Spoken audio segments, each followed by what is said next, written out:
Hello, everyone.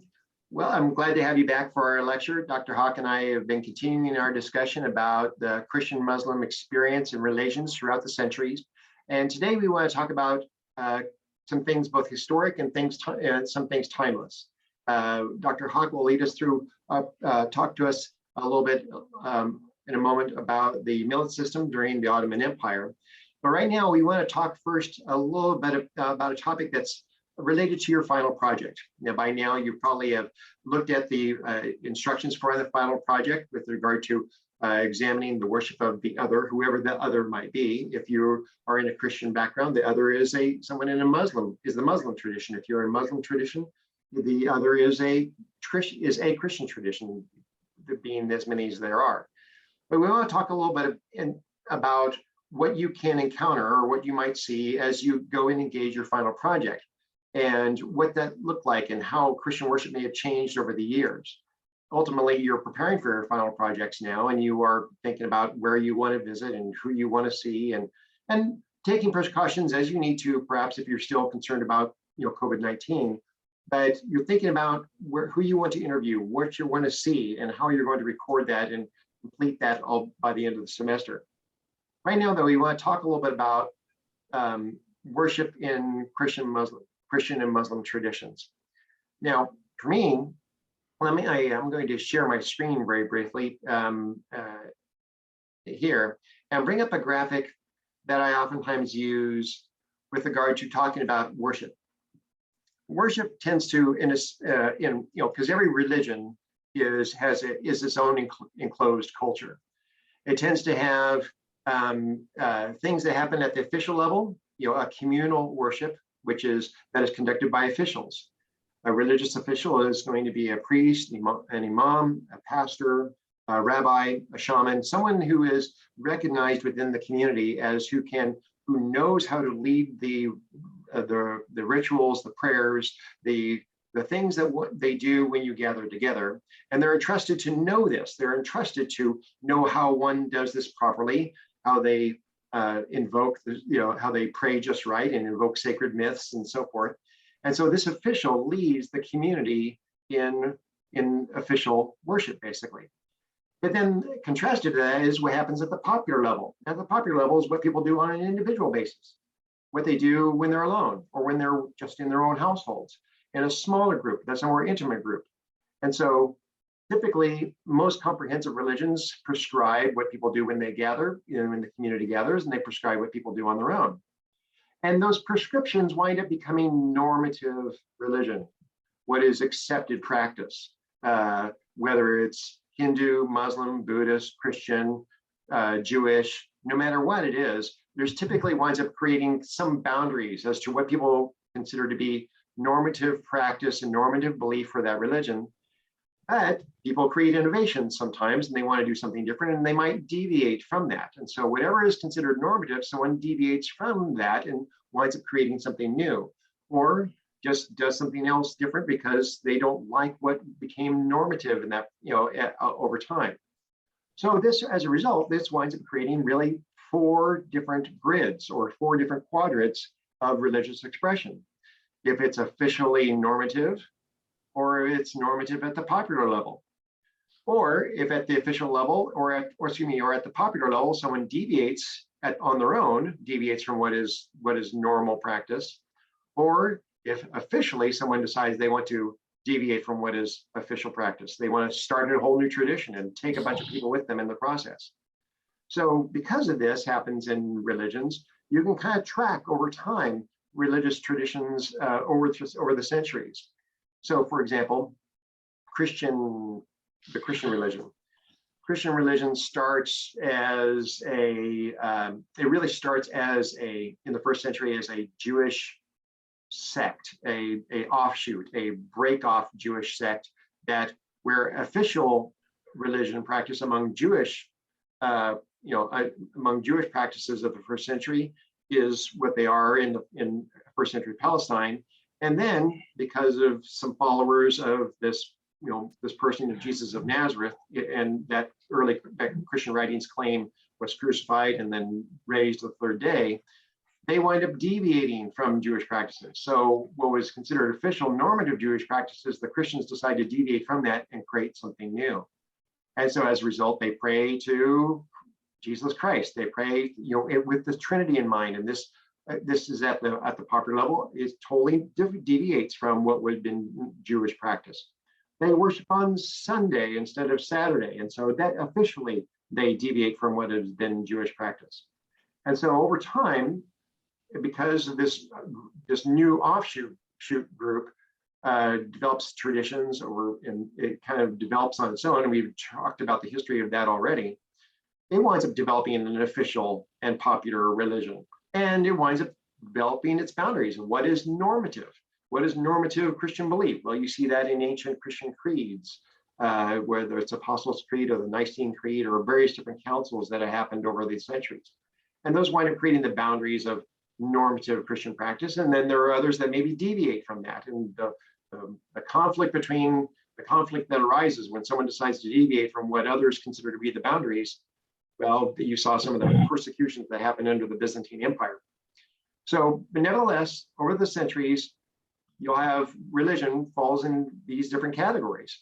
So official religion happens, is official religion in the Christian world is pretty uniform for about 1500 years, up until the time of the Protestant Reformation of the 16th century.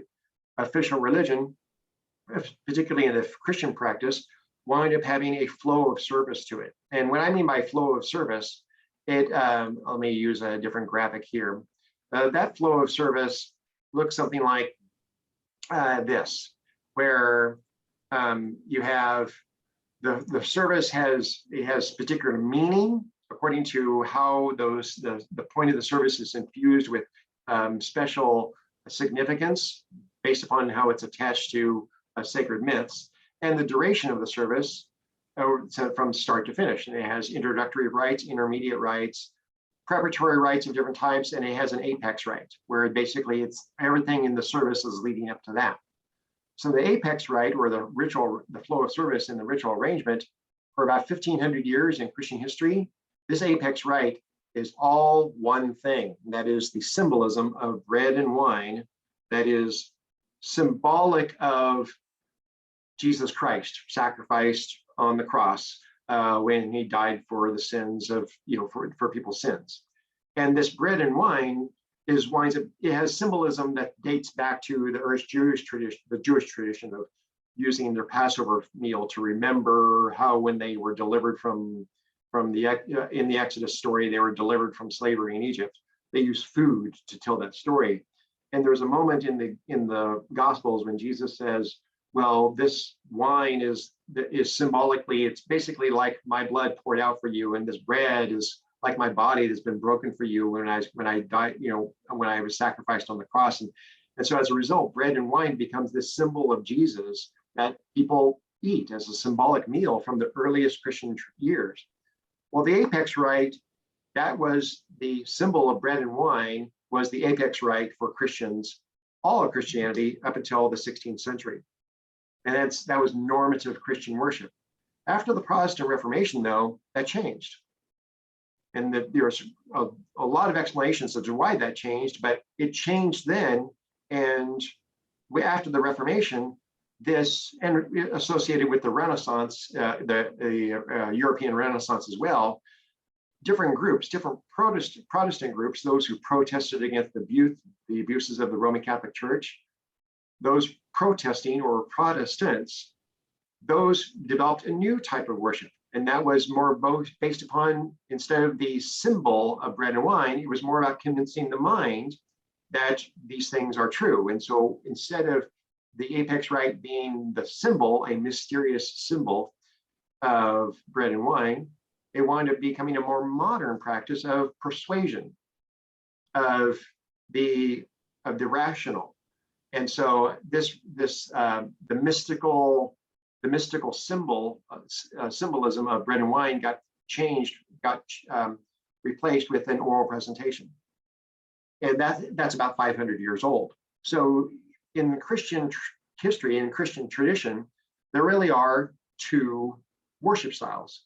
And there are many different traditions, and anyone who dives into this will see that might consider that I'm oversimplifying this, but I'm not sure that I am, because as many different Christian denominations as there are, as many different Christian traditions that there are, whether it's the Eastern Orthodox or the Roman Catholics or the Anglican or Episcopal or Lutheran churches, all these different churches and all these different traditions really fall under one of two worship categories.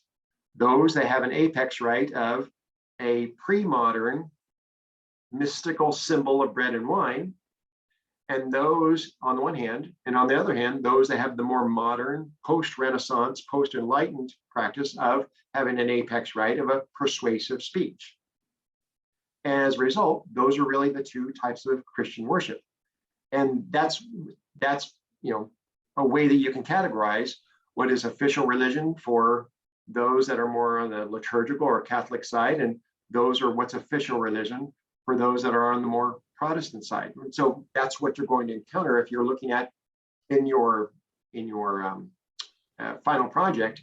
If you're not in a Christian tradition and your final project is to visit a Christian tradition, you're going to encounter one whose official religious practice is one of having an apex rite of either bread and wine, or sometimes called communion, or sometimes called the Eucharist or the Mass in Catholic traditions, or having an apex rite of persuasive speech, which it was, about 500 years ago, the practice of needing to convince someone, and all the flow of services leads up to that. And once you have the apex rite, then everything else is meant to be the concluding rites, and so that the service is done. But this is the high point of the ritual's meaning. That's what happens at the official level. So back to our religion grid. At the official level, that's what you're going to encounter in the Christian tradition. One of those two. At the popular level, people will have various different prayers that they have at their own time. They use sometimes they use aids, use beads. Different Catholic traditions may use beads to focus their mind and have good concentration while they pray. A lot of other traditions focus on the necessity of having personal time in the Bible. And when they go into biblical text and they spend time personally doing that. And that is how they spend time doing their own Bible study or getting to know the sacred text on their own. They don't just simply rely on how much it's read at the official capacity. But ultimately, these are ways in which both at an official level and at a popular level, Christian worship tries to maintain some, if they care at all about staying in the normative areas for this and not deviating over into creating something new. But in America, there's a great deal of freedom if people want to create something new. Since the beginning of the American experiment, more Christian offshoots, offshoots from the traditional Christianity into new different religions. Say, for example, Jehovah's Witnesses, or the Church of Jesus Christ of Latter-day Saints, oftentimes called the Mormons. Those type of groups, more of those have been invented since the beginning of America than had occurred in all of church history prior to then, because there's so much freedom for people to deviate in this culture, in American culture, if they want to. So there's no mechanism, there are no official prohibitions in American culture that requires anyone to remain normative. They can deviate and start something new if they want to at any time. But ultimately in Christian worship, you're going to encounter those things. You're going to encounter something that either emphasizes Bible study, personal Bible study at the popular level, or you're going to find someone who says, just focus on prayers on your personal time and we'll study the Bible for you. Or you're going to encounter some who say, no, you would better study the Bible a great deal on your own time, and when we gather together, we'll offer persuasive speech or an oral presentation to help you understand what you're reading on better on your own. But that's basically, I don't know if that's an oversimplification, but I do believe that's a faithful summary of what you'll find if you go out into, it's part of your final project and you seek to encounter Christian religious traditions. Now I want to give the floor to Dr. Hawk. Could you help us a little bit through what people might encounter if they have not, as their final project, have not experienced Muslim worship before, and what is that going to look like? The final project is visiting the worship place of the other religion, which does not belong to your religion. And in most of the places in Houston, I guess every worship is pretty much open place. And but the best would be that you formally contact them and take permission and explain your visit. And this is how you will be taken care, I think, in a better way. And you will get what you need to know about with respect to your assignment and your project, that the way you have to complete it. And this, as far as Dr. Art, I can go over some basics of the Muslim worship. Please. Okay. Can I share my screen? Absolutely. Sorry. Great. Okay. As far as the Islamic worships are concerned, there are different kinds of obligatory worships. There are two kinds of worship, basically. There are obligatory worships that every Muslim must do. And if he or she missed that or does not do it, if intentionally not doing it is a sin, like committing a sin. But if there is a valid excuse like sickness, traveling, or something like that, then in some worships, they can be made up later on, and the others cannot be. So it depends on. And mostly when you will go visit a Muslim worship place, the most common practice that you will see over is their 5 times daily prayer or the weekly Friday service. And I will just go over with you an overall view of the Islamic worships. Let me share a document with you. Can you make me host? I think. Let's see. There's if you go on this participants. Multiple participants can share simultaneously. Okay. Go ahead. Yes, now I can do it. Thank you.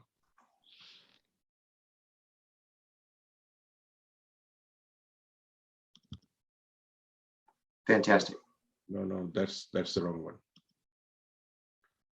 Let me see it.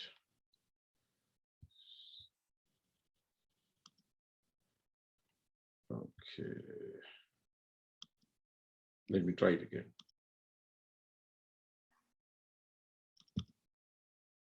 Yes, this one. Okay. You can see my screen, right? Yes, sir. Okay. Dear students, this is an overview of the Islamic worships, and which we call, normally it's called pillars of Islam.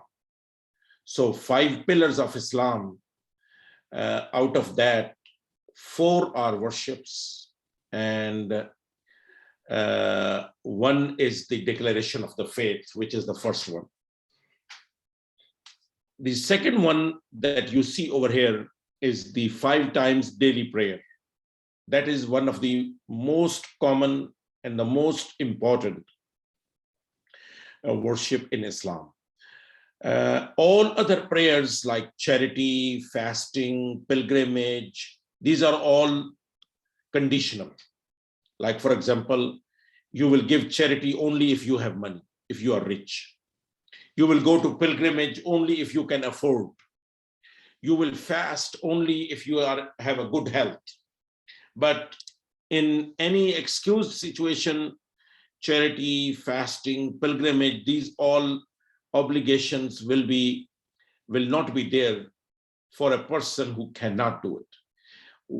5 times daily prayer is the only worship which is there in every condition on every Muslim, whether a person is sick or healthy, traveling or staying, or in any condition. the maximum what is done is that it is relaxed, but it is never excused completely. For example, if a person is sick, because prayer is basically a physical, verbal, and spiritual exercise. So you have to stand up, bow down, go on your knees, then you go on the ground, put your forehead on the ground. This is all physical, which is required. But for example, somebody is sick, then he can do this or she can do the same thing while sitting on the chair. If a person is more sick, cannot even sit on the chair, a person can do all this by laying down, just moving with hands. It doesn't have to move all other positions. And even if a person cannot move his hands, but he is or she is unconscious and can still read the prayer in the mouth, still can do it without even moving any body parts. So the prayer has to be there in every condition. So that is the most important prayer. Most of the mosques in United States, and particularly in Houston, they have 5 times daily congregational prayer. Like 5 times a day before sunrise, at noon, late noon, afternoon, sunset, and then after 2 hours later, before night, they have these 5 times congregational prayer. And people go there and they pray all together in congregation. Once a week, on Friday, is at noon, at around 12, is the prayer, which is the weekly service. That prayer includes a sermon and a big gathering. The difference between the Friday prayer and the 5 daily prayers is that 5 daily prayers can be performed individually by any person anywhere, like at home, at work, in a traveling place like rest area, airport, anywhere. But Friday prayer cannot be performed anywhere. So everybody must go to a mosque. So that's why you will see big gatherings in the Friday prayer. And that's where you will be going for your final project. And you will find the more details when you contact the mosque. But normally what is going to happen is that they will, the first thing that the weekly Friday service starts with is a sermon. And then after the sermon is followed by, and sermon is from 20 to 30 minutes in every mosque. And that you will get the main message or the main topic of that sermon. And then after that, it's followed by prayers, 2 units of prayers or 2 rakat of prayers, which is done in congregation. And after that, there is some socialization and all that, and that's it. That is mainly is the Friday prayer. Now, the prayers are most common signs or symbols of Islam. Mosques, prayer call, these are all you see wherever you go. And if you see a mosque, that means the Muslim community is living around. So these prayers are kind of symbolizes Islam. And every time a Muslim goes to prayer, it's actually renewing the faith. And it's meditating in God. And it's reviewing its trust and faith in God, praising the God, and making supplication to God. All this is done in the prayer. It's a very compact and comprehensive kind of worship. Hygienic aspect is that before every prayer, a Muslim have to wash and make wudu. It's called ablution. And the required part of the washing is the hands, face, head, and feet. Head is wiped, but the rest of the parts are washed. And then it is required that if a person has done, has maintained sexual relations, like done intercourse or discharge something, then taking a whole shower is must before praying. Otherwise, a person cannot pray. Similarly, there's a requirement of dress, like what part of the body must be covered while praying. This is different for men and women. Women, all the body must be covered except face and hands. For men, the restriction is less than the women, that the minimum, there should be some kind of clothes on the body, even if it is a pant or a shirt or something which is covering its back and forth and all that. So this is a dress requirement. And then it is recommended to be fresh when you are praying, like you should be smelling good. And the spot on which you select to pray, that spot must be clean. That's why mostly you will see that the Muslims carry a prayer mat, which means wherever they have to pray, they spread there, because you don't know if the ground or the grass they are praying on it is clean or not. And the cleaning has a special definition for which is required for the prayer, which means that it should not be polluted with something dirty like pee or blood or something like that. So other than that, it can be prayed. Now, the other thing about the 5 times daily prayer is the time sensitivity. You must pray the morning prayer before the sunrise. So if you miss that, that means you miss that window. And intentionally missing it or laziness is a sin. But if you overslept, then you have an excuse and you can make it up later on. And every prayer has a window of 1 to 3 hours where you can pray, because if a person is busy in a class, exam, lecture, meeting, surgery, then there is a window which you can still find time to pray, because the prayer takes generally 5 to 10 minutes. The social aspect of the prayer is that in the congregational prayer, which is recommended, people meet each other 5 times a day. They know everybody is doing good. If somebody is missing, they find out what happened. So it's a very strong social aspect of the prayer.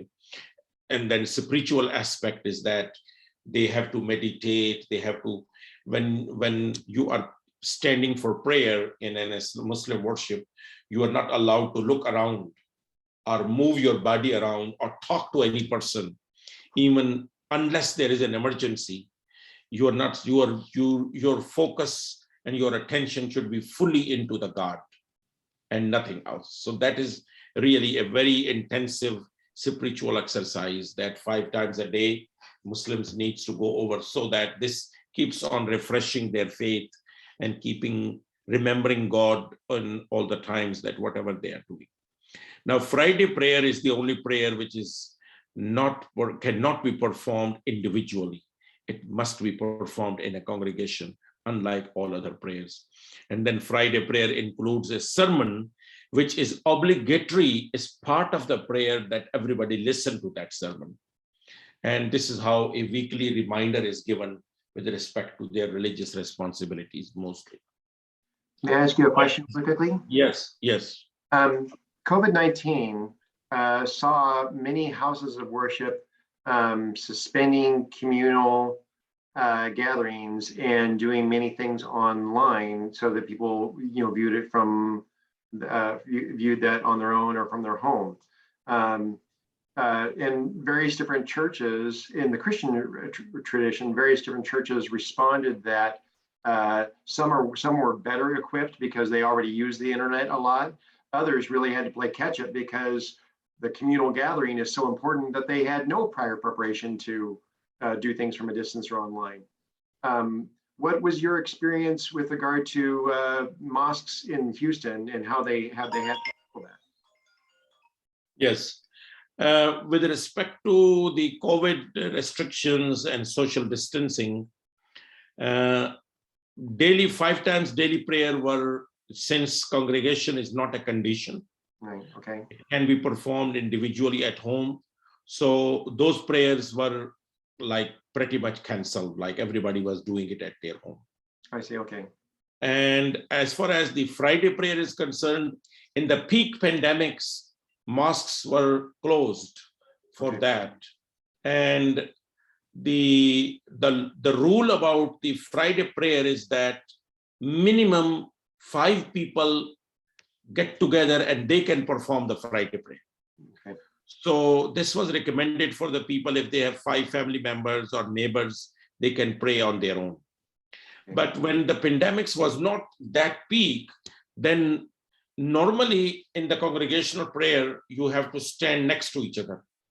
But then scholars of Islam all over the world, they allowed this congregational prayer by standing at a 6 feet distance. Okay. And then with a mask, and everybody has to bring their own prayer mat. You don't use the carpet in the mosque. So this with, and then at every door, like every business, there was hand sanitizer and everything. Okay. And after every prayer, the whole mosque was being sanitized, and all these was, this is how in the pandemics it was responded. And unfortunately, until now, after the pandemics, although all the mosques are open, Friday prayers are there, but the same number have never come back yet. I see. Still, mosques are lacking their full attendance. Thank you. I'm sorry to interrupt, but that is the same experience, I think, with the churches. That's true. Yeah, there's a wide variety of responses throughout Christian churches. Others more compliant, and others, many more compliant, others less so. There's a great deal of variety there. But I just know that there are many churches that their style of worship is such that they could more easily adapt to remote than others could not adapt to it, because the gathering is so important. They weren't really well equipped for that. So I was curious as to how mosques had responded to that. But sorry to interrupt you. That's fine. The second most important worship is the charity, which we call it zakah. And zakah is a word in Arabic language which means purity or purification. So the idea is that if you pay 2.5% of your total assets every year to the poor, needy people, then the remaining of your 97.5% assets become pure. Otherwise, they are not pure. I see. So that is why it's called zakat. And this 2.5% is not your income, is your assets. So if, for example, if somebody has monthly income and he spends all the income in his bills, that's fine. If that has an asset on the side, a business, an extra house, another rental property, then this 2.5% of that value will be given. Okay. So, and the Shia sects have little bit different rulings with respect to this charity. They give like more than 2.5%, it almost becomes 10%.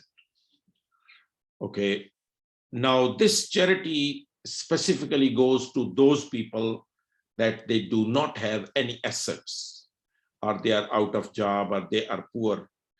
And this is a very important socio-economic relationship with this, because basically it's a worship.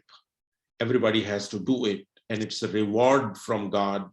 And if you don't do it, you are committing a sin. But at the same time, it is a welfare program, that if you have assets of $1 million or a $50,000, then 2.5% is going to be a very big amount. And this is a perpetual income which goes to charity every year.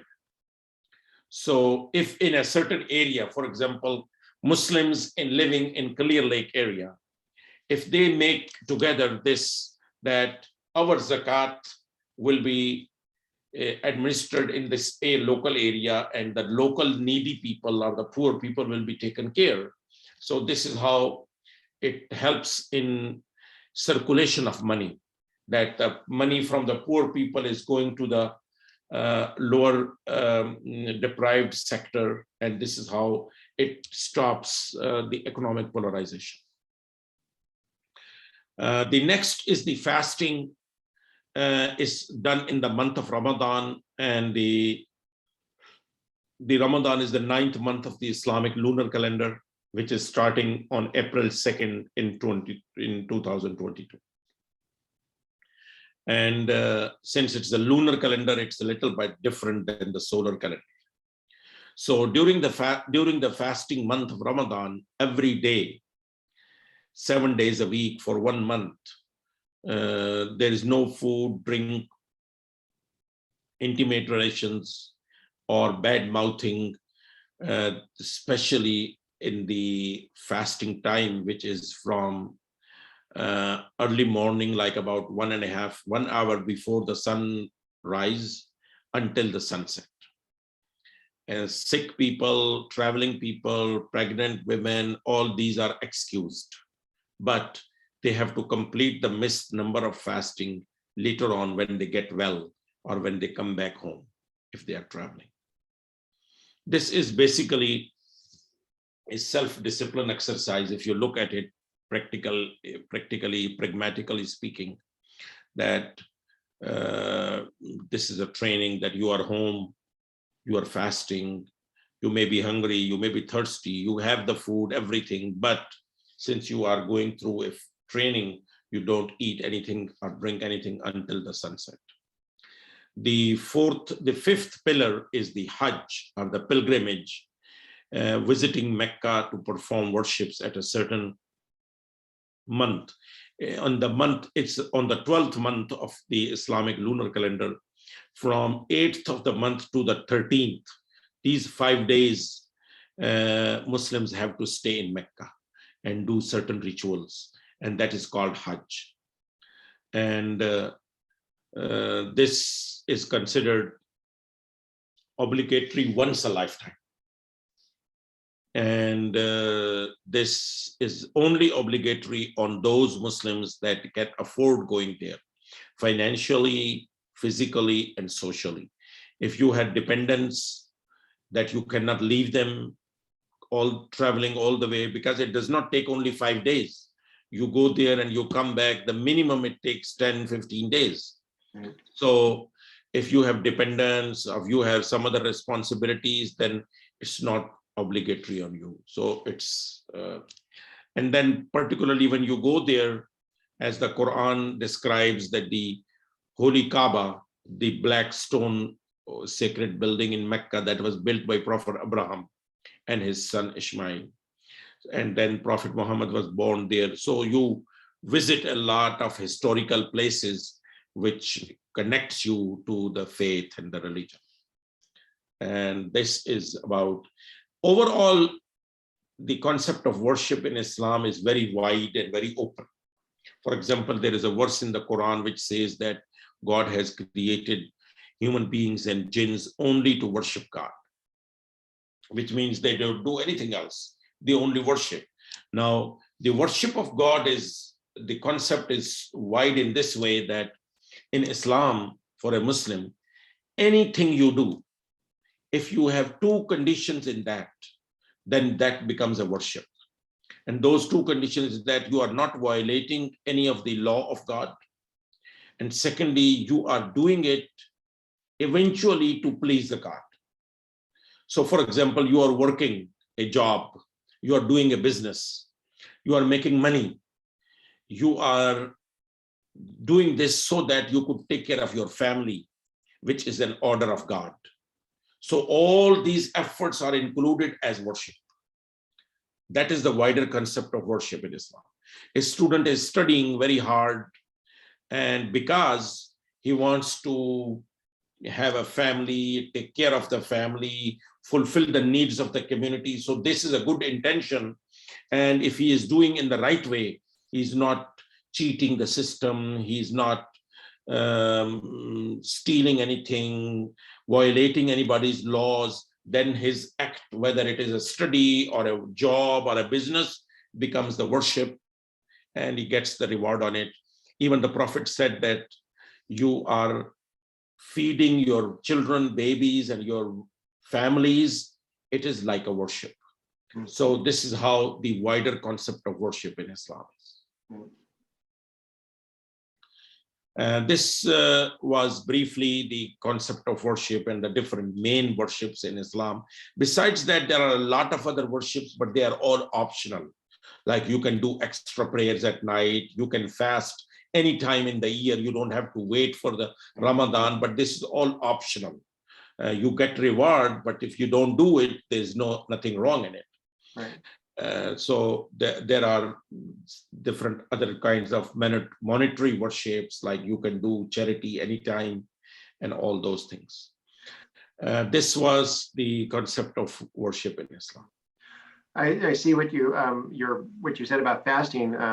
Various different Christian traditions have engaged to various different degrees the Christian calendar, and the Christian calendar for some consists of Christmas and Easter, but for others the Christian calendar is much more comprehensive, including the time we're about to enter now. In many liturgical traditions are about to enter now, called Lent.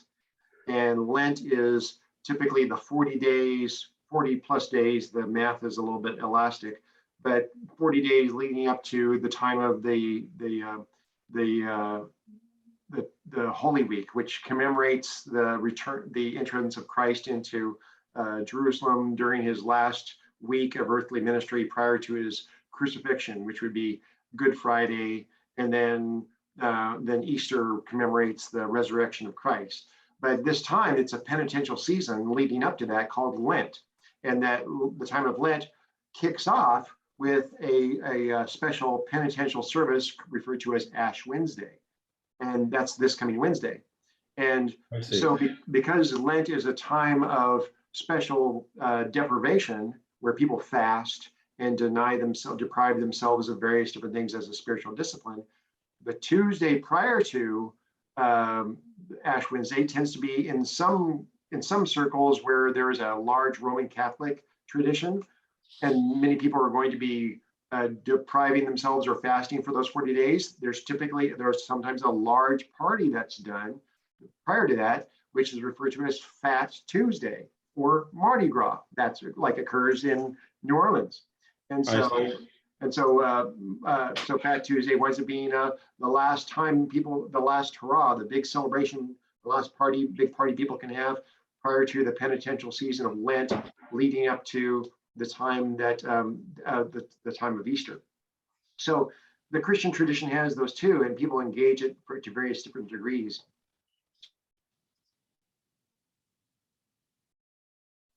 Excuse me, try to mute that. But so you're right. So there are various different ways in which traditions, the worship isn't the same year round. It ebbs and flows, and there's different special services that happen throughout. And I appreciate you showing us all those things, because especially as people look to engage the final project, and for those students that haven't done so already, I encourage you to go on to the instructor video lectures folder, where I've created a video clip, about a 12-minute video clip to describe the final project even more, and the necessity and the spirit of the project to go understand what is the worship like of the other tradition that you don't know. Because any religious tradition, it's very difficult to say that you have gained any sort of understanding if you haven't been the experience, if you haven't stepped into that group's experience and saw it, at least to a little bit, appreciate the grandeur and the beauty and the awe that they experience when they gather to engage in their tradition. So at the time we have remaining, I appreciate you bringing that up, Dr. Hawk, and describing all of that. In the time we have remaining, the students have on the content section of Blackboard a handout where they can go on the content section. At the bottom of the content section, they can go through a handout that describes and shows them the major divisions and characters and dates related to the Ottoman Empire, because that's the section we want to cover. And they can read that on their own. They're also reading in Carabel and Goddard for all the details related to the Ottoman Empire and Christian-Muslim relations during that time. But in the time we have remaining, I'm hoping you I was wondering if you might be willing to walk us through the Millet system that emerged during that time, specifically so that students during this week, they'll be answering a question related, their essay question will be related to that, and they'll be drawing from their things that they read in Carabel and Goddard and other readings, but specifically they can draw on your insights as well. Could you walk us through that? Well, let me briefly tell you about the Millet system. But before that, I just want to help you that on your book, Peace Be Upon You, the Millet system is explained on page 182 and onward. So this, if you go to page 182 of Carabel, Peace Be Upon You, you will find the details. Okay. But let me brief you about it. Thank you. That Ottoman Empire was a huge empire, and it was covering parts of several continents, and it was multiple religious communities were living there. And this was a very smart move from the Ottomans, that they made pockets of people of the same religion together. They did not look at the differentiate or divide the people according to their ethnicities, but they did it according to their religion. And this helped them, actually, Ottomans, a lot in running their affairs smoothly. So basically, they were treating the non-Muslims living under the Ottoman Empire, and they made them like a semi-autonomous bodies of religion communities inside. And they were free in many aspects.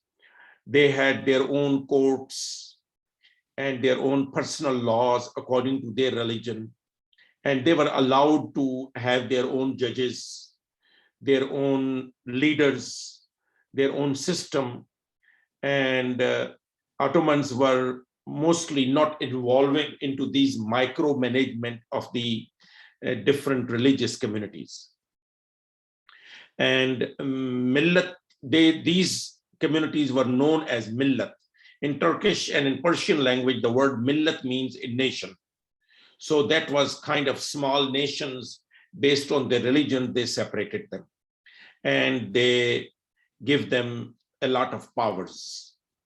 They used to set their own laws. They collected their own taxes, and all what empire the Ottoman wanted from their leaders, that they collect the taxes and they give it to the Ottomans.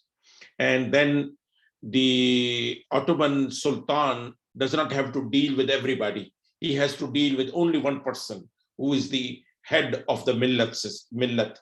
And this was making things easier on both sides.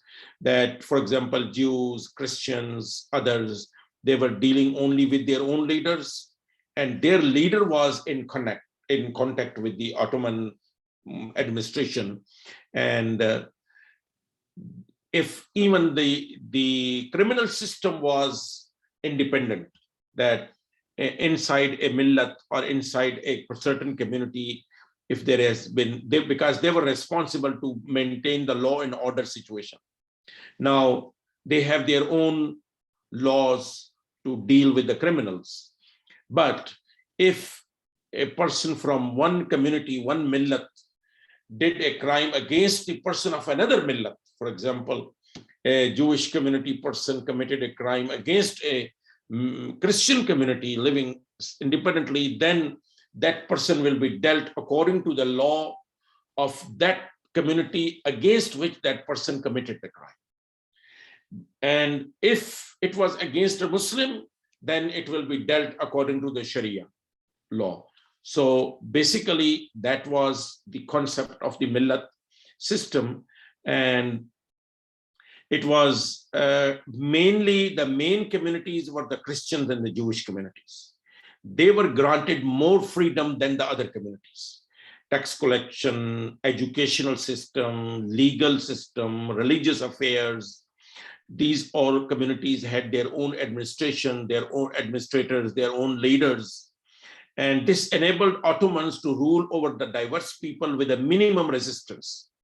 Jewish people were happy, Christians were happy because they were dealing with their own people. They were free as far as their religious practices were concerned. So that is how this was, I consider it was a very smart move which they had, and it helped overall everybody. And there were various like there were Orthodox Christians, there were Armenians, there were Assyrian Christians, Syriac Catholics, Chaldeans, Syriac Orthodox, and then different denominations of the Jews. Everybody has their own community. And that is what, briefly speaking, is the Millet system, which was run by the Ottomans for several centuries. Later on, this became a little problem. The communities, when the Ottoman administration became weak and they did not have that strong control, then many of these communities started working totally independently. And that is eventually resulted in the end of the Ottoman Empire. But for a long time, this worked very good for Ottomans and for the communities both. And there are more details. If the students will go over this, they will find out a little bit more details, but this basic information will help them probably in writing their project. All right. Thank you very much. All right. So what we want to do is when I want to remind the students as we conclude that when they have questions or they need to contact Dr. Hawk or myself, make sure you're using the Blackboard Messages platform, because already we've had different instances where students send emails and it can wind up in another folder, or get lost in some among the noise of the various different emails that we receive. And if you're using the Blackboard Messages platform, you know that we got it. So if you're asking questions related to the course, you have other questions related to assignments or specifically the final project that you're preparing for, make sure you're using the Blackboard Messages platform. So other than that, everyone is keeping up, for the most part, keeping up with our short essay assignments. They're designed to keep you engaged in the course, and you're keeping up with the reading as well. And so we look forward to reading your work, and have a great night. Thank you very much, Dr. Ott, and thank you, students. Hope you will have a good week. Thank you.